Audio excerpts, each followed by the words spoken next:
Commercial વાહન માલિકો સામે મહેસાણા આરટીઓએ મોટી કાર્યવાહી કરી છે। આરટીઓ એક સાથે 1513 નોટિસ ઇસ્યુ કરી છે।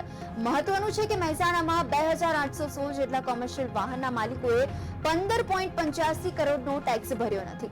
આ વાહન માલિકોની મિલકત કબજે લેવા માટે 2 નાયબ મામલતદારની નિમણૂક કરાઈ છે। આવા વાહન માલિકોની મિલકત શોધી એમની મિલકતમાં બાકી ટેક્સનો બોજો નાખવામાં આવશે। બોજાની કાર્યવાહી બાદ પણ ટેક્સ નહીં ભરાય તો મિલકત કબજે કરી ટેક્સ વસૂલાશે।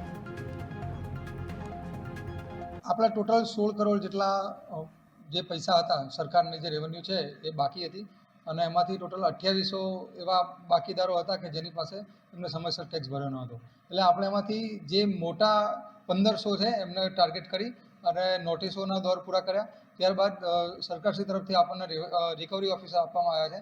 જે નાયબ મામલતદાર છે એમને હવે રિકવરી રાહે પ્રયત્નો શરૂ કર્યા છે, જેની અંદર જે બાકીદારો છે એમને નોટિસ પાઠવી છે અને જો હવે એ પૈસા ન ભરે તો એ સંજોગોમાં એમના જે મિલકત છે એના ઉપર બોજો પાડવાની કાર્યવાહી શરૂ કરવામાં આવી હતી, જેને ધ્યાને લઈ અને તાજેતર સુધીમાં 180 બાકીદારો પૈસા ભરી ગયા છે અને તેમનો ટોટલ ટેક્સ 1.25 કરોડથી વધારે થાય છે।